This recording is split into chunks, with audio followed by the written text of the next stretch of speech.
Bonjour à tous, ravi de vous retrouver dans Smart Job. Votre rendez-vous emploi RH, c'est tous les jours, du lundi au vendredi. Débat, analyse, expertise et vos rubriques habituelles, bien entendu. Bien dans son job aujourd'hui, on parle de la lutte contre le harcèlement en entreprise à travers une étude passionnante et on reviendra aussi sur la manière dont l'étude a été construite pour peut-être aussi déconstruire le mot harcèlement. On en parle avec Camille Puech, il est directeur général de Cali Social à l'origine de cette étude. Smart et réglo, du droit, rien que le droit. On parlera du barème Macron. Alors c'est un sujet de tension pour les avocats, contourné parfois. On reviendra évidemment sur ce sujet avec Justine Corré, avocate en droit social au cabinet Apache. Et puis dans le cercle RH, c'est un grand entretien, l'occasion de faire le point avec celui qui va prendre les rênes de France Travail. Thibaut Guilluy, il vient régulièrement sur notre plateau faire le point sur cette nouvelle institution qui va remplacer Pôle emploi. Quelle est sa mission? Quels sont ses objectifs? On fera le point avec lui dans le cercle RH, dans un grand entretien. Et puis pour terminer notre émission Fenêtre sur l'emploi, haute tension sur les métiers peu qualifiés. On le sait, il y a une pénurie de main-d'œuvre. On en parlera avec Jérôme Boin, directeur général d'EasyWork. Voilà le programme. Tout de suite, c'est bien dans son job.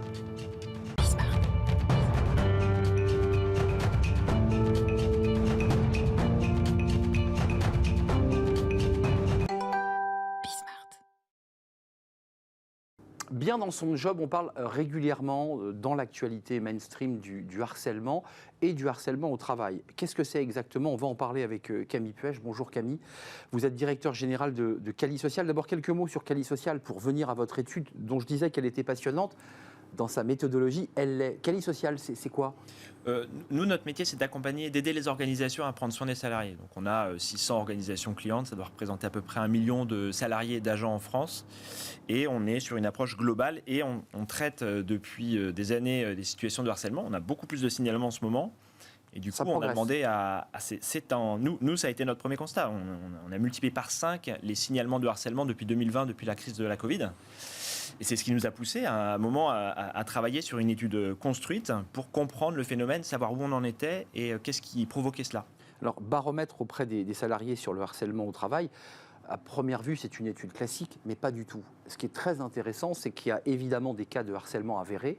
Et dans votre étude, vous prenez des cas concrets. Et vous citez, c'est écrit dans l'étude, un supérieur hiérarchique et un groupe dans une équipe vous pousse ou vous force à aller prendre un pot en after work. Et là, vous mettez ce cas pratique en disant harcèlement ou pas harcèlement. Dans ce cas-là, on est dans du harcèlement ou pas? Alors, ça peut être qualifié de harcèlement, mais ce qui était important pour nous, c'était vraiment de positionner un certain nombre de situations de travail du quotidien et d'interroger les gens pour savoir si pour eux c'était du harcèlement, pas du harcèlement, du sexisme, du harcèlement sexuel et toutes les différentes formes de harcèlement. Alors c'est vrai que c'est très partagé d'ailleurs sur ce cas. Certains disent c'est du harcèlement. Et puis une autre presque moitié disent bah non, c'est pas du harcèlement. Le constat, et sur toutes les questions, sur toutes les situations, on a quelques situations où il y a des évidences, mais à la fin, si on prend les 11 situations qu'on a présentées, on regarde les scores, on s'aperçoit que globalement, il y a 50% de la population qui ont entre 0 et 4 bonnes réponses sur les 11 situations. Et on a encore 45% de la population qui a entre 5 et 8 bonnes réponses. Et les gens qui savent analyser plus de 8 situations, c'est 4% de la population française. Alors, ça soulève deux questions. D'abord, le droit est complexe, le droit du travail est très complexe. Et dans l'étude, et ça c'est vraiment très intelligent, autre cas pratique, prenons-le, une supérieure hiérarchique, femmes ou hommes, qu'importe, vous fait un feedback négatif, toujours négatif. C'est-à-dire qu'elle n'est jamais encourageante ni bienveillante, harcèlement ou pas harcèlement, là c'est clair. Il n'y a pas de cas de harcèlement dans ce cas précis. Il n'y a pas de harcèlement dans cette situation. Alors, c'est évidemment, on ne prône pas le management par les aspects négatifs, pointer du doigt. Non, mais vous remettez l'article de loi en face. Hein. Exactement, mais c'est important parce que il y a deux effets dans le harcèlement. Il y a un effet de tabou. On n'en parle pas assez, ou alors on en parle mal. Et il y a un effet de fantasme. Donc, soit dans un cas, tout est du harcèlement, soit dans une autre situation, rien n'est du harcèlement. Et nous, quand on arrive sur des situations, on lance une enquête harcèlement par semaine en moyenne depuis plus d'1 an. Donc, le harcèlement, c'est un sujet qu'on connaît bien. Vous avez un tableau de bord très précis. On connaît bien le harcèlement. La réalité, c'est que on est à 95% des situations, soit dans une situation de fantasme où on exagère l'appréciation de la situation par le signalant, soit dans une situation de tabou où on élude complètement, on est dans le déni complet de la situation par la personne qui est auteur des comportements qui impactent la personne. Cette étude est intéressante parce qu'elle recadre et elle replace la réalité du harcèlement dans une réalité juridique extrêmement concrète. Donc ça permet aux salariés de se dire, bon là, effectivement, je ne suis pas dans un cas, je ne vais pas aller voir mon manager. Parlons des managers parce que là aussi, ils sont en première ligne. Parce que vous le disiez au début de l'émission, de plus en plus de cas de signalement. Et à vous de trier, en fait, de dire à la personne, non, ça, c'est pas du harcèlement, ça, c'est du harcèlement. Et souvent, c'est le manager qui est pointé du doigt. Oui, alors on ne va pas jusqu'à dire c'est ou c'est pas, mais en tout cas on qualifie les situations, on caractérise les situations, c'est le juge qui va définir s'il y a harcèlement ou pas. Mais c'est vrai qu'on est très attentif à ce qui se passe et le but de cette étude c'était de mettre des chiffres concrets et réels. Donc c'est plus une étude qui nous sert dans l'exercice de notre pratique, une étude qui a été faite pour parler de qualité sociale. Les managers, c'est un vrai sujet. On avait déjà cette hypothèse. Une fois qu'on avait expliqué aux gens ce que c'était, on leur a demandé est-ce que vous êtes témoin, est-ce que vous êtes victime, est-ce que vous êtes auteur, parce qu'on a aussi ce postulat. On se dit mais en fait, c'est anonyme, c'est tellement large. Ah oui, c'est anonyme. Oui. On a interrogé 2000 salariés avec Ipsos. Ils ont fait un travail super. Mais on avait besoin de cet anonymat justement pour que les gens soient sincères. Et certains se sont libérés. On dit oui, je pense avoir été harceleur. 13% des salariés ont répondu oui. Mais ce qui est particulièrement intéressant... On est parfois harcelé, harceleur d'ailleurs. Hein. Alors là, on a eu 40% des salariés témoins, 36% des salariés victimes et 13% des salariés auteurs. Et quand on regarde les managers, les stats, elles explosent parce que c'est 60% des managers qui se disent témoins, 50% des managers se disent victimes de harcèlement une fois qu'on leur a expliqué ce que c'était, et 36% des managers ont le sentiment d'avoir été auteurs de harcèlement. Donc, ils sont les deux à la fois, c'est bien ce qu'on dit. Ils sont les deux à la fois. Mais oui. Et c'est très intéressant, ils sont les deux à la fois, et en fait, on est tous les deux à la fois, mais bien sûr. parce qu'on ne maîtrise pas nos comportements. Il y a un problème d'éducation, un problème sociétal, mais qui a un impact très très lourd pour les organisations. L'enjeu est majeur, où en fait, les gens ne maîtrisent pas l'incidence de leur comportement sur autrui. Et c'est le premier problème. Les gens ne savent pas, et là où il y a un risque pour les organisations, c'est qu'on est actuellement dans une période de tension. C'est-à-dire, depuis la Covid, les chiffres ont explosé en matière de troubles de santé mentale. C'est l'étude de Santé publique France Covid-Prév qui le montre. On a 2 fois plus de salariés en état dépressif, 2 fois plus de salariés en état anxieux. Donc on a ce terreau-là. On a une tension économique majeure qui est en cours et qui arrive, et les prochaines années vont être catastrophiques. On est en plein dedans. Et quand on demande aux managers, mais d'où ça vient, ils nous disent, c'est le supérieur hiérarchique, c'est le supérieur hiérarchique. Et là, c'est le sentiment d'être harcelé par le haut. Par le haut. Mais quand vous montez tout en haut, qui vous harcèle ? Eh ben, en fait, on a la même réponse de tout le monde, c'est la situation économique difficile, le marché qui est concurrentiel. Exogène, en fait. Exactement. Et c'est l'extérieur, les tensions qui viennent du marché, qui viennent de la situation économique mondiale, qui provoquent des tensions et du stress qui va lui-même occasionner des transformations de comportement. Des troubles de comportement chez l'individu sur autrui, et ça descend en cascade comme ça jusque tout le monde en fait, et tout le monde est confronté à ça. Donc vous nous dites quand même qu'à travers votre étude extrêmement détaillée et votre analyse d'expert, ça peut partir de tout en haut, c'est-à-dire une attitude défaillante du grand patron en cascade peut entraîner finalement un dérèglement complet de l'entreprise. Alors, on le voit, mais ça serait trop simple de résumer ça à juste le comportement de mauvais patrons. Parce qu'aujourd'hui, on a quand même depuis 10 ans, ou patrons sous pression, des patrons qui font un très très bon travail, d'excellents professionnels qui ont une parole libérée sur le sujet, très simple, très bienveillante. Et ça, il faut le reconnaître parce que ce n'était pas le cas il y a 10-15 ans. Non, ça serait trop simple de résumer à ça parce qu'en fait, c'est la notion de la tension des marchés, de la tension de la situation économique mondiale, impacte tout le monde. Et quand on est manager et qu'on est le rouage entre justement le marché, faire en sorte que le business tourne et aider les collaborateurs à faire leur métier, si nous on est stressé, déjà on le vit mal. Et évidemment, on le reporte sur les collaborateurs. Merci Camille Puech. Découvrez cette étude Ipsos, Quali Social évidemment. Elle est passionnante et elle vous éclaire aussi sur les articles de loi, à travers des cas concrets notamment. Étude vraiment à découvrir et à creuser. Merci Camille Puech, directeur général de Quali Conseil, et cette étude à découvrir, j'imagine, sur le site de Quali Conseil. Un peu de droit, on parlait de droit parce qu'il y a beaucoup d'articles. L327-, on va faire du droit, on va parler des barèmes Macron. C'est un sujet évidemment qui interpelle tous les DRH et tous les chefs d'entreprise, et on en parle avec une avocate, c'est tout de suite.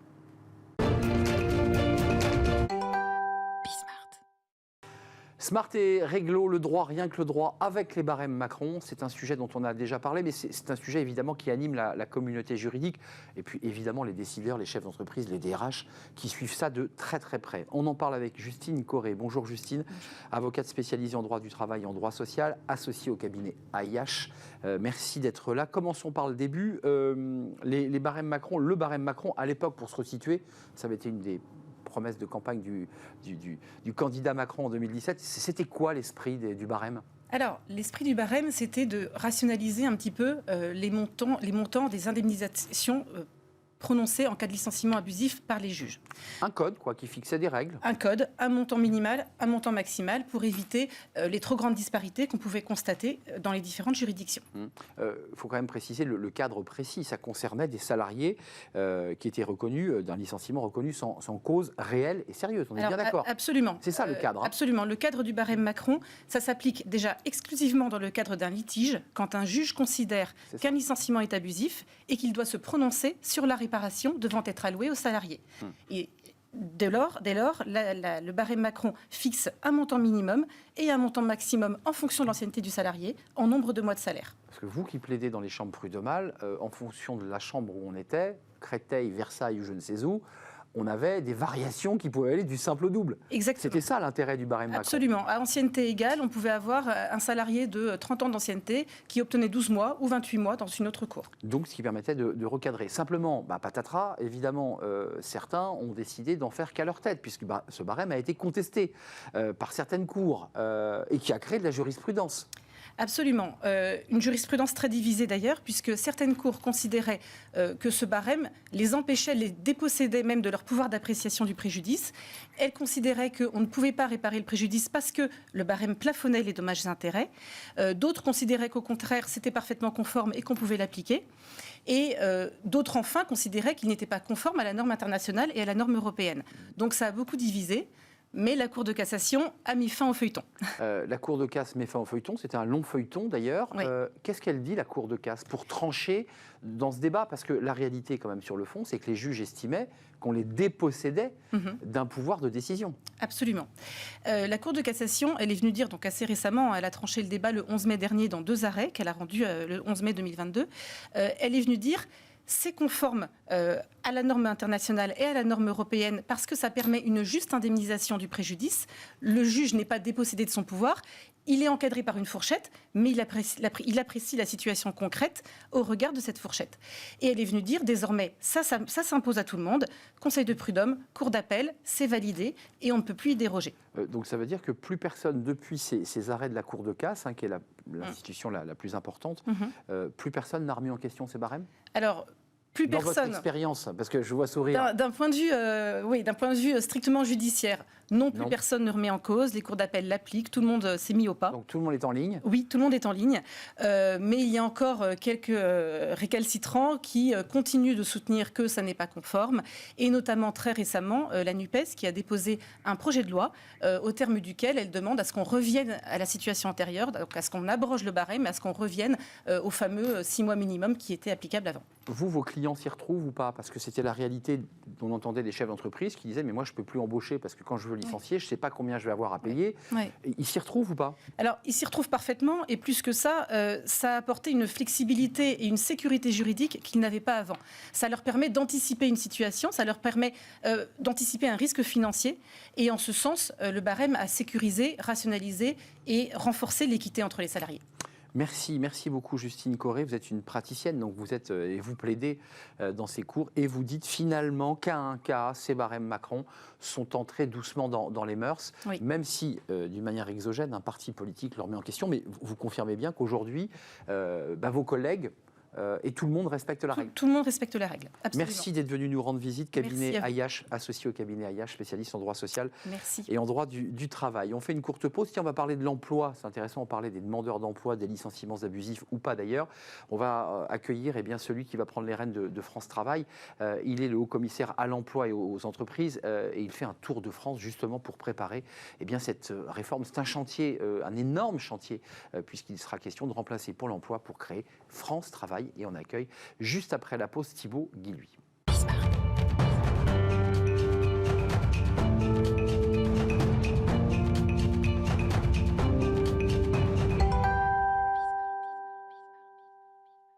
Le cercle RH et un grand entretien. On parle d'emploi, évidemment. On va parler des demandeurs d'emploi et on va parler de cette petite révolution. Oui, on peut parler d'une petite révolution. C'est un des grands chantiers du quinquennat, la transformation de Pôle emploi en France Travail.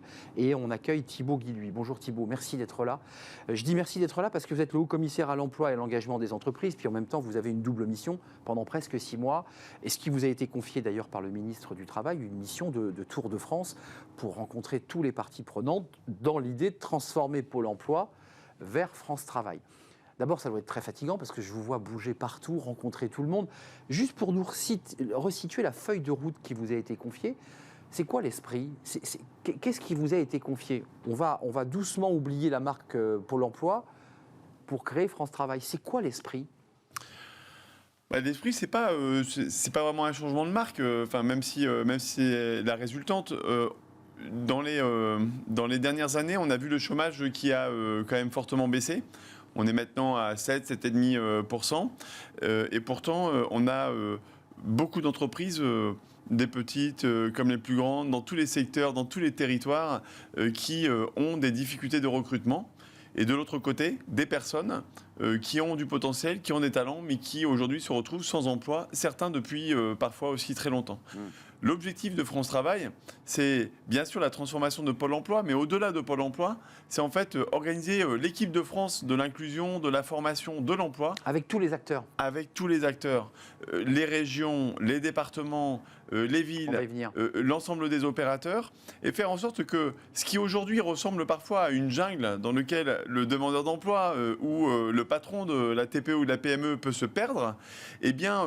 d'organiser finalement toutes ces énergies, tous ces services, pour faire en sorte que ce soit plus simple, plus rapide et plus fort pour chacun. Alors ce qui est ressorti médiatiquement, traitons-le, puis on affinera ensuite sur évidemment l'ensemble des acteurs qui ressemblent parfois à un maquis entre les missions locales, entre les pôles emploi, entre les associations très engagées et que vous rencontrez.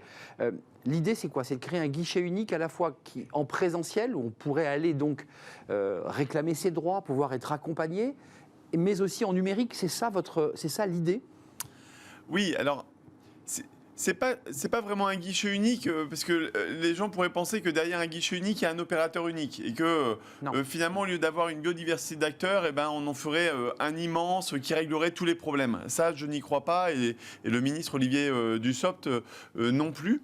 L'objectif, en revanche, c'est de s'organiser pour faire en sorte que pour le demandeur d'emploi comme pour le patron d'entreprise, ce soit beaucoup plus simple d'accès. Effectivement, qu'il y ait une clé d'entrée unique, là, cette fois-ci, une porte d'entrée unique, France Travail, sur lequel on va pouvoir ensuite l'orienter en fonction de ses besoins au bon moment sur la bonne solution. Donc il y a une chef de gare qui va ensuite ventiler celui qui est en nécessité de retrouver un emploi, soit vers une structure d'accompagnement en formation, soit vers des propositions d'emploi, et avec des acteurs qui sont, je le redis, un petit peu comme ça éclatés. Vous avez rencontré récemment dans une grande table ronde les missions locales. J'ai vu récemment que vous étiez avec des associations engagées. Comment on fait travailler tous ces acteurs qui, globalement, parfois ne travaillent pas ensemble, voire même ne travaillent pas ensemble ? Vous savez, d'abord, il faut déjà avoir un but commun. Et moi, ce que j'observe, ça fait quand même plus de 20 ans que je suis dans l'insertion et l'action dans l'emploi. On a mené quand même un jeune, une solution qui... on en a parlé longuement a été aussi, on en a parlé souvent ici, qui a été aussi la démonstration que, d'abord, il faut un but commun. Et notre but à tous, associations, collectivités, entreprises, finalement, c'est quand même de permettre à chacun de trouver son autonomie, sa dignité par le travail. C'est ça, finalement, le but de France Travail. Mettre fin au chômage, atteindre le plein emploi, servir ce but qui nous mobilise. Ensuite, pour pouvoir y arriver, chacun est singulier, chacun a un parcours différent, a des aspirations différentes. Et c'est là où... la biodiversité vous parliez des missions locales, mais les missions locales ont développé un savoir-faire pour accompagner les jeunes. Efficace. Très efficace. Simplement, parfois, ça crée des ruptures parce que quand on envoie, quand on prend en charge, on ne pense pas forcément qu'on a un partenaire, un acteur juste à côté qui va pouvoir vous aider à résoudre la problématique de la personne ou de l'entreprise. Ça, c'est un sujet qui vraiment, je sais, vous interpelle, dans lequel vous êtes engagé. On va prendre les deux pôles extrêmes. On va parler des jeunes, évidemment, ceux qu'on appelle les NEET et qui sont éloignés de l'emploi pour 1000 raisons. Puis on parlera des seniors. Mais un mot quand même sur une catégorie qui finalement est un peu décalée et sort un peu des écrans radars, les allocataires du RSA. J'ai lu par exemple que, c'était l'exemple de la Corrèze, article du Monde pour citer ma source, qu'en Corrèze, il n'y avait aucun contact entre les allocataires du RSA et Pôle emploi. C'est-à-dire qu'en un mot, cette population qui était indemnisée par les départements était totalement livrée à elle-même.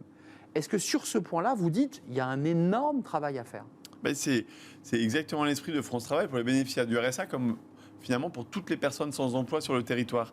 C'est que aujourd'hui, avec finalement ce millefeuille un peu administratif de compétences, bien, les bénéficiaires du RSA, effectivement, parfois ne sont pas orientés vers l'emploi. Nous, ce qu'on dit, c'est l'emploi d'abord. Pas le social d'abord, l'emploi d'abord. Regarde... Ça, c'est un changement de philosophie, je m'autorise. Le traitement social du chômage, vous êtes en train de le mettre légèrement de côté pour l'efficacité. L'emploi d'abord, et si vous parlez de philosophie, en fait, c'est de regarder la personne d'abord par son potentiel, par ses talents, par ce qu'il a envie de faire. Et ensuite, évidemment, il y a la résolution des problématiques sociales. Ça peut être le logement, ça peut être la santé, ça peut être la mobilité. Mais d'abord, regarder la personne comme un potentiel. Et ça, c'est vrai des personnes au RSA. Vous savez que plus de la moitié d'entre elles le sont depuis plus de 4 ans. Et moi qui rencontre énormément de présidents de départements en ce moment, je n'ai pas encore rencontré un seul département dans lequel il n'y avait pas au moins un bénéficiaire du RSA qui l'était depuis l'invention du RMI en 1988. Ça, c'est la preuve de notre faillite collective. Et France Travail... Vous nous dites on n'en sort pas, quoi. Une fois qu'on a pris on est rentré dans cette espèce de cycle du RMI, du RSA, il est très difficile de reprendre le chemin de l'emploi, de se reconstruire. Mais si vous êtes accueilli juste sur écoutez monsieur, vous avez des problèmes et donc on va vous remettre une aide sociale et on ne prend pas en compte finalement ce que vous avez envie de faire, comment voulez-vous rebondir? Et donc effectivement la promesse c'est l'emploi d'abord, mais c'est aussi des engagements réciproques. Le président Emmanuel Macron a parlé des droits et des devoirs. Eh bien, évidemment, pour qu'il y ait des devoirs, il faut aussi des droits. Le droit à l'accompagnement qui est dans notre loi, enfin, c'est un droit fondamental. Un droit fondamental. Clairement. Et aujourd'hui qui n'est pas avéré. Vous citiez l'exemple de la Corrèze, mais très peu de bénéficiaires du RSA ont un accompagnement avec la bonne intensité. L'objectif de la réforme du RSA que souhaite le gouvernement, c'est de faire en sorte que derrière chaque bénéficiaire du RSA, à côté plutôt, il y ait un conseiller qui ait vraiment du temps pour faire cet accompagnement le lundi, le mardi, le mercredi, le jeudi, le vendredi. Et donc, derrière cet engagement d'accompagnement et cette intensité d'accompagnement, il y aura évidemment la nécessité que chacun et chaque bénéficiaire du RSA s'engage, s'implique pour pouvoir réussir son projet. Ça veut dire d'un point de vue concret que, évidemment, rien n'est réglé. J'ai vu qu'il y avait un délai quand même de 6 mois et que tout ça démarrerait. Alors, les dates sont un peu... Ouh là là, 6 mois, vous êtes bien optimiste. Vous êtes bien généreux. C'est fin 2023, si j'ai bien lu. Non, c'est bien plus rapide que ça. Vous savez, en fait, tous les acteurs que je rencontre, globalement, on est d'accord sur les constats. Et puis, il faut quand même avouer que les constats, c'est quand même un exercice sur lequel on est quand même collectivement plutôt doué pour refaire les constats les uns après les autres. Donc, mettre l'usager au cœur, c'est quand même quelque chose dont on parle depuis plus de 20 ans. Donc, en fait, la clé, c'est plutôt la mise en œuvre concrète, opérationnel. Donc, on a cette mission de préfiguration pour se mettre d'accord avec les régions, les départements, les uns et les autres sur qu'est-ce que chacun va devoir faire. Chacun va devoir changer dans sa pratique, dans son mode de fonctionnement pour évidemment se connecter les uns aux autres et être beaucoup plus efficace pour tout le monde. Mais pardonnez-moi, vous dites aux salariés de Pôle emploi, il faudra dorénavant, en plus des allocataires traditionnels que vous accompagnez, qu'il y ait une connexion et une visite hebdomadaire et une prise en charge de ces allocataires. Parce qu'aujourd'hui, la réalité, c'est que ces allocataires, certains départements, j'ai vu, vous étiez dans l'Eure-et-Loir récemment, il y a des initiatives locales, chacun s'organise avec des associations, mais rien n'est mis en place pour le prendre, l'emmener dans un guichet et lui dire, bon alors, quels sont vos problèmes, qu'est-ce que vous faites comme métier, quelles sont vos formations. Ça n'existe pas. Alors, du coup, il faut poser le cadre commun, les objectifs partagés pour organiser cette transformation. Ça, c'est d'ici le 15 décembre. C'est pas 6 mois. C'est demain. C'est demain. C'est d'ici le 15 décembre. Et là, en ce moment, tous les jours, partout dans les territoires, et d'ailleurs, je les remercie, les entreprises, les partenaires sociaux, les parlementaires, tous les acteurs de terrain se réunissent, travaillent et font des propositions. Finalement, c'est une sorte de Big Bang de l'action collective ce que je voulais vous dire. pour l'emploi. Ça passe par une loi, Thibaut Guilluy, ou ça pas? passe ça va passer par beaucoup de choses. Mais vous savez, en France, à chaque fois, on pense que les grands changements passent par une grande loi. Moi, je pense qu'en la matière, ça passe d'abord par l'action concrète sur le terrain. Et donc, c'est pour ça qu'on va lancer, dès le mois de novembre, 10 territoires démonstrateurs. Et j'ai énormément... Pilote, 10 territoires pilotes exactement. J'ai énormément de départements, de collectivités qui sont très demandeuses et pourtant elles vont essuyer les plâtres d'une certaine manière avec nous pour prendre ces 10 territoires pilotes et là, qu'il n'y ait pas un seul bénéficiaire du RSA qui ne soit pas accompagné. Certains, il va falloir aller les chercher. S'il faut faire du porte-à-porte, s'il faut aller les rencontrer. Oui, certains sont très isolés. Parce que certains sont très isolés. Vous savez, quand vous êtes au RSA depuis des années et des années, vous avez un petit peu oublié l'idée d'y croire. Et donc, on va aller tous les chercher pour aussi avoir la vérité de la situation. Oui. Parce que tout le monde tout ça est très flou, en fait. Tout le monde parle des bénéficiaires du RSA, tout le monde parle des demandeurs d'emploi sans véritablement les connaître. Et donc, là, c'est ce qu'on va faire sur ces territoires démonstrateurs, faire en sorte que derrière chacun, il y ait un vrai accompagnement, un engagement, ces fameux 15-20 heures, 15-20 heures d'activité, d'insertion, de remise à niveau, de remise en confiance, de remise en compétence. Écoutez... Non, mais il y a un engagement, c'est 50-50. Mais oui. Ce qui n'est pas le cas aujourd'hui. Et bien sûr qu'il y a un engagement, mais en fait, c'est ce que la nation doit à chaque personne qui est sans activité et sans emploi, de faire en sorte qu'elle puisse préparer son projet. Préparer son projet, ça veut dire quoi? Ça veut dire reprendre confiance en soi, retrouver la santé s'il faut, accéder à ses droits si c'est nécessaire. Les addictions, la santé. Développer des compétences, apprendre ou se remettre à niveau si c'est nécessaire, ou développer une qualification. C'est faire des immersions en entreprise. Et c'est là où on travaille beaucoup avec les entreprises pour leur dire, écoutez, on va améliorer le service pour les entreprises parce qu'il faut que derrière chaque recrutement, chaque projet de recrutement, il y ait un emploi qui soit créé. Et donc, il faut qu'on soit meilleur là-dessus. Mais il faut aussi que les entreprises s'engagent, travaillent à s'ouvrir à tous les talents. Parce qu'on a pris parfois l'habitude, dans les entreprises, finalement, de s'habituer à une méthode, le CV, l'expérience professionnelle. Il faut casser les murs et aller chercher les profils, les motivations. Et oser. Oser. Et on sera là. Par contre, France Travail est là, Pôle emploi aujourd'hui est là pour accompagner les entreprises à former et à les aider en fait à réussir tous leurs projets de recrutement. Vous me faites la transition pour terminer parce qu'on a évoqué évidemment toute cette organisation, cet écosystème que vous allez mettre en mouvement et faire travailler les uns avec les autres. Ça, c'est un grand défi. Puis il y a la formation.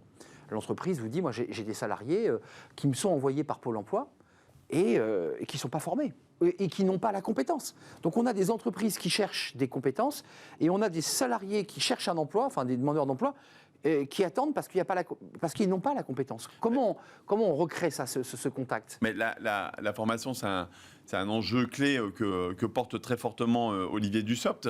Vous savez, dans les dernières années, on a fortement investi sur la formation des demandeurs d'emploi avec le plan d'investissement dans les compétences. Oui. On a appris énormément de choses, on a développé, on a massifié la formation. Et effectivement, quand vous formez, derrière, il y a beaucoup plus de chances de pouvoir retourner à l'emploi. Simplement, il faut la proposer au bon moment, au bon endroit. Et vous savez, moi, ce que j'observe, c'est que les outils, et ça, c'est la bonne nouvelle, ils existent. Quand vous allez à Pôle emploi, Pôle emploi a ce qu'on appelle les préparations opérationnelles à l'emploi. C'est vrai. On n'en parle pas assez. Voilà, vous êtes un entrepreneur, vous avez besoin de recruter un commis de cuisine. En ce moment, c'est une grosse tension dans l'hôtellerie-restauration. Ouais. Eh bien, vous pouvez trouver un candidat qui va être motivé, mais qui n'a jamais exercé ce métier-là. Eh bien, on va payer la formation pendant 400 heures, c'est très opérationnel, c'est de la formation pratique, c'est aussi de la formation dans l'entreprise. Et au bout de 400 heures, il intègre de façon sécurisée votre restaurant et il peut commencer. Et il est formé. Et évidemment, il est formé avec son diplôme. Ce qui n'empêche pas ensuite de continuer, s'il le souhaite, par un apprentissage, etc. Mais c'est parti dans la vie. Ça existe déjà. Simplement, c'est vrai que la réalité, c'est que pour le patron de TPE ou PME, aujourd'hui, je vous parle de préparation opérationnelle à l'emploi, mais vous savez, ça s'appelle AFPR parfois, ça s'appelle POEI. Ouais. POEC. J'ai regardé, c'est des acronymes très complexes. Vous avez des PMSMP. Simplifions. Franchement, on n'y comprend rien. Je suis d'accord. Donc, ce qui est important, c'est juste, OK, moi j'ai un projet de recrutement et que derrière on mette des solutions concrètes et que derrière finalement on invisibilise toute la complexité administrative. L'important, c'est le patron de la TPE, c'est le demandeur d'emploi. Ça veut dire donc qu'il faudra que ce guichet unique derrière lequel sera organisé tout l'écosystème soit en mesure de proposer un accompagnement, j'allais dire presque individualisé, personnifié. C'est ça. C'est ça l'idée. Hein. C'est ça l'idée. Et qu'il soit allocataire du RSA ou qu'il soit demandeur d'emploi senior, puisqu'on n'en a pas parlé de ces seniors. Mais là, on nous évoque l'idée quand même qu'il faut rapidement les remettre au travail. Plein d'initiatives, hein, vous les suivez de très près, il y a des avocats, il y a des acteurs économiques qui font des propositions. Qu'est-ce que vous dites? Il faut des quotas? Est-ce que celui qui va prendre les rênes de France Travail dit il va falloir, comme pour les jeunes, comme pour un jeune une solution, on instaure des quotas? Vous y croyez ou pas à ça? Non, je crois que vous n'êtes pas très sensible à cette. Non, je suis pas forcément très sensible aux quotas. J'aime bien l'idée qui a été proposée quand même par les partenaires sociaux et que le ministre du Travail est en train d'étudier, c'est-à-dire l'index senior, éventuellement, parce que dont le MEDEF ne veut pas. Hein. Oui, le MEDEF. Vous avez vu tout de suite, il a dit pas d'index. Le MEDEF ne veut pas, mais en fait, ce qu'il a peur, c'est qu'on invente quelque chose de compliqué, de rajouter du reporting au reporting plutôt que de l'action. L'index pénibilité, ils avaient en tête l'index pénibilité. Non mais si c'est ça, on partage, on partage l'usine les à choses. gaz. En revanche, de la part des patrons, ils savent très bien que ce qui ne se mesure pas ne permet pas de s'améliorer. Oui. Et donc, je pense que c'est intéressant, en tout cas, d'enclencher au-delà de l'index, parce que l'index c'est bien, mais je pense que c'est plutôt un état d'esprit. Et donc aujourd'hui, on cherche des talents. Il y en a beaucoup parmi les plus de 45 ans. D'ailleurs, moi je suis un jeune senior. C'est un talent aussi alors. Et fier de l'être. C'est dur senior à 45 ans, je m'autorise, hein, parce que certains s'amusent à dire qu'il faudrait faire un jeune, un vieux, ce qui est très moche. Mais c'est pas dur en fait. Ce qui est dur et plutôt ce qui est stupide, c'est de ne pas voir qu'en fait derrière le poids des années, c'est de l'expérience. Donc c'est de la capacité à transmettre, c'est de la solidité et de la résilience. C'est aussi énormément de potentiel. Évidemment. Et donc il y a un moment donné aussi, et c'est pour cela que France Travail, c'est accompagner chaque personne pour que personne ne soit au bord de la route, c'est sûr, mais c'est aussi organiser une transformation profonde en France de notre manière de percevoir les ressources humaines. Évidemment. Et il faut changer de lunettes. Et moi, je dis aux chefs d'entreprise, changez de lunettes. C'est tout l'esprit du réseau Les Entreprises s'engagent. Hein. On avait eu l'occasion d'en parler. Chaque mois. Quelques fois ici, quand on a démarré, on était quelques centaines. Vous êtes combien, 3 000 là? Quelques centaines, quelques milliers, 65 000. 65 000. À chaque fois, vous me faites le coup. 65 000 entreprises. Et en fait, un entrepreneur, il doit retrouver le goût de créer de l'emploi. Parce que derrière la création d'un emploi, c'est un projet de vie qui peut émerger. C'est une famille qu'on aide. Et donc ça, en fait, ça fait trop longtemps que j'entends des chefs d'entreprise dire « Ah, mais moi, je vais essayer de monter un nouveau projet, mais avec moins de management, parce que c'est vrai que ça peut être source de problèmes. » Mais c'est aussi une source d'épanouissement et de satisfaction qui est incroyable. Et donc France Travail doit être le meilleur ami RH aux côtés des entreprises pour faire en sorte que cette expérience du recrutement soit quelque chose de positif. Mais il faut aussi que les entreprises et les entrepreneurs et les entrepreneuses de ce pays retrouvent le goût de créer des emplois et de permettre à chacun de nos concitoyens, finalement, de faire sa vie et de s'épanouir. Chacun, et c'est un peu la philosophie pour terminer cette émission, chacun doit faire un pas l'un vers l'autre. Tant les institutions qui, honnêtement, souvent se regardent en chien de faïence, que les entreprises allant vers les demandeurs d'emploi. Et vous l'avez évoqué tout à l'heure, vers la diversité, vers l'âge, vers les jeunes. Parce que c'est cette question-là aussi qui est posée à travers l'institution France Travail. Je pense que c'est le bon résumé, finalement, du défi qui est le nôtre en ce moment avec France Travail, mais qui est aussi passionnant. Donc moi, ça ne me fatigue pas du tout de bouger, parce que je suis très énergisé par le fait qu'on a une chance dans ce pays. C'est que, vous savez, d'abord, on y met les moyens. On est quand même le deuxième pays de l'OCDE à investir pour l'inclusion, les talents et l'emploi dans notre pays. Notre modèle social. Qu'il y a aussi une avalanche d'initiatives, d'engagements partout sur les territoires. Et ça, c'est quand même la matière précieuse sans laquelle France Travail ne pourrait pas réussir. On peut envisager France Travail parce que aussi Pôle emploi et les équipes de Pôle emploi sont mobilisées. Elles sont 55 000 mobilisées tous les jours, quotidiennement, pour accompagner ça.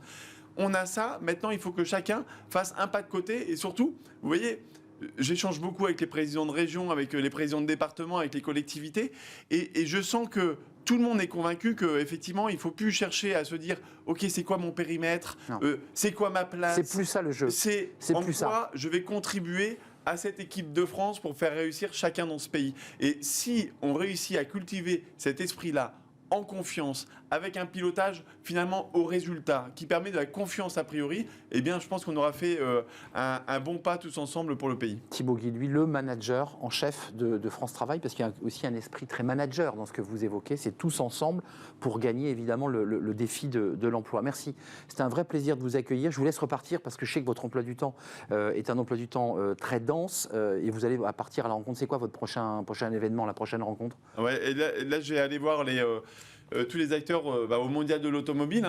Vous savez aussi, et ça c'est un gros enjeu, c'est une filière en pleine transformation. L'électrique. Donc, moi je viens des Hauts-de-France et typiquement il y a des fabuleux projets sur la filière électrique. Mais derrière ça et derrière l'économie circulaire, c'est des transformations, c'est des accompagnements, c'est des recrutements. Et donc on va aller discuter avec eux pour voir comment accompagner ce fabuleux défi industriel pour la France et pour les Français. Merci Thibaut Guy, haut commissaire actuellement à l'emploi et au mois de décembre le patron à la tête de France Travail. Une très belle initiative et beaucoup de travail. Un défi aussi par ailleurs. Merci de nous avoir rendu visite. C'était un vrai plaisir de vous accueillir. On termine notre émission avec Fenêtre sur l'emploi, avec des secteurs sous tension. On vient de l'évoquer il y a un instant et on en parle avec le DG d'EasyWork.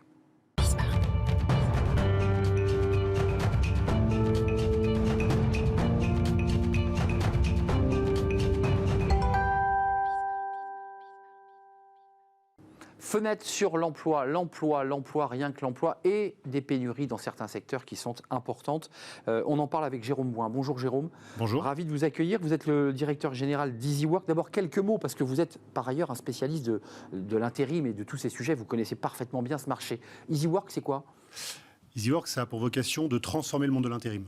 D'accord, l'intérim, c'est un vieux métier qui marche bien, mais qui avait pour problématique de ne pas forcément passer vers le 21e siècle. Donc on a voulu digitaliser le monde de l'intérim. Mais la digitalisation, si elle est importante, elle n'est pas suffisante. D'accord ? Ce qui est important, c'est de pouvoir garder du contact avec l'humain.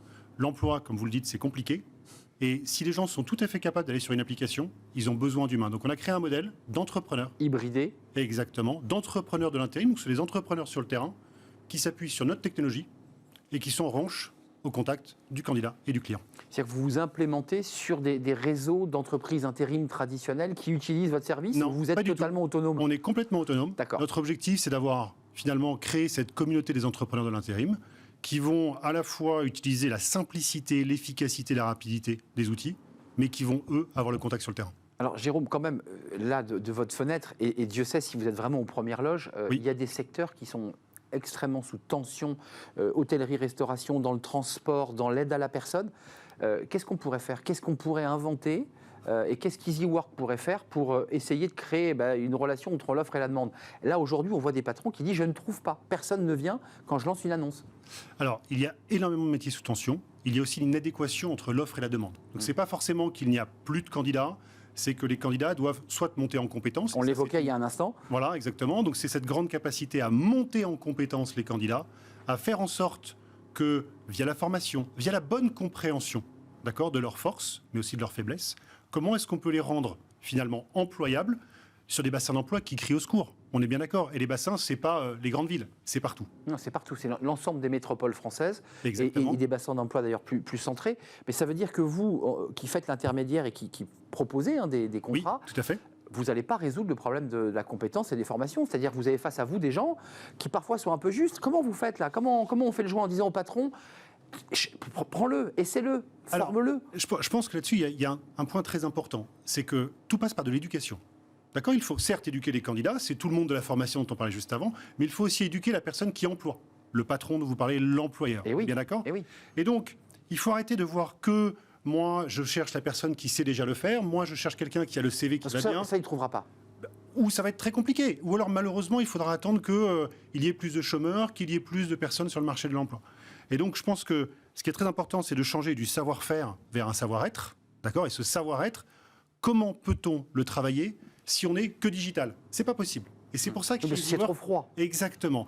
Il faut ce digital. Je veux dire, tout le monde a basculé et il faut y aller le plus vite possible. Mais il faut aussi quelqu'un qui entende, qui écoute. Et la grande différence, c'est ça. Et si vous avez quelqu'un qui est un spécialiste de son bassin, qui connaît par cœur les problématiques, d'accord, et qui n'a comme vocation que de faire la partie humaine. Je ne gère plus tout l'administratif. Vous l'avez débarrassé de tout ce Exactement. qui était les tâches subalternes un peu rébarbatives. Et en tout cas, à faible valeur ajoutée. Je veux dire, c'est très important de faire un contrat, c'est très important de faire une paye. Ce sont les éléments les plus attendus par les candidats. Ça se gère pas en logiciel. Exactement. En revanche, capable de dire à un client, tu as des difficultés ou vous avez des difficultés sur telle problématique. Parfois, on les tutoie parce qu'on les Oui, connaît. mais on les connaît par cœur. Bah oui, évidemment. Mais il faut être sur place. Ouais. Et la force d'EasyWork aujourd'hui, c'est de se dire, on a des entrepreneurs qui sont des experts de leur métier et qui vont dire à leurs clients, attention, il n'y a plus de compétences. On a vu les secteurs, et vous dites dans tous les secteurs, il y a des tensions avec des focus sur certains. Quelles sont vos spécialités? Quels sont les secteurs où vous avez vraiment une spécialité, où vous dites, là, on est vraiment en mesure de pouvoir accompagner des candidats et de pouvoir pourvoir des postes? Alors, aujourd'hui, il faut voir le problème dans son ensemble. Déjà, il faut voir qu'il y a des problématiques territoriales. D'accord ? Et dans les territoires, vous avez des inégalités totales. Donc, il y a des territoires sur lesquels il y a des bons candidats, d'autres sur lesquels il n'y a pas. Alors, on pourrait déplacer tout le monde, c'est un peu compliqué. Donc, nous, on couvre aujourd'hui 64% du territoire français. Ce qui nous permet de parler sur les 64%, ce qui est déjà, au bout de 4 ans, assez Oui, important. parce que l'entreprise est née en 2018. Exactement, ça ne fait que 4 ans qu'on se développe. Maintenant, il y a des secteurs sur lesquels ça se passe plutôt bien. D'accord, vous avez des secteurs qui sont en croissance, notamment tout ce qui va être le secteur du tertiaire, d'accord, qui est en forte croissance, on a plus de 11%. Des secteurs qui sont en décroissance. Vous parliez de la logistique tout à l'heure. En ce moment, la logistique et le transport diminuent. Et donc, on va retrouver un équilibrage. Manque d'attractivité de ces métiers. Ou alors, on peut le voir de l'autre côté, c'est que la logistique et le transport peinent un petit peu aujourd'hui et baissent par rapport à une demande qui baisse par rapport à un pouvoir d'achat. Et l'intérim est vraiment le bon moyen d'aller chercher ce débord et cette capacité à faire tampon. Merci Jérôme Bouin de nous avoir rendu visite dans votre emploi du temps chargé. Avec plaisir. Dans cette journée, directeur général d'EasyWork, Tout à fait. créé en 2018 avec l'hybridation de la tech, évidemment utile, mais aussi de l'humain, beaucoup d'humain, pour bien comprendre la demande de votre client. Merci à vous, merci de votre fidélité, merci de nous suivre, merci à toute l'équipe qui m'accompagne évidemment aujourd'hui, Ulysse à la réalisation, Saïd au son, merci à Nicolas Juchat dans mon oreille et puis merci à Lily pour l'accueil invité. Voilà, l'émission est terminée. Je vous souhaite une bonne journée et je vous dis à très très très bientôt. Bye bye.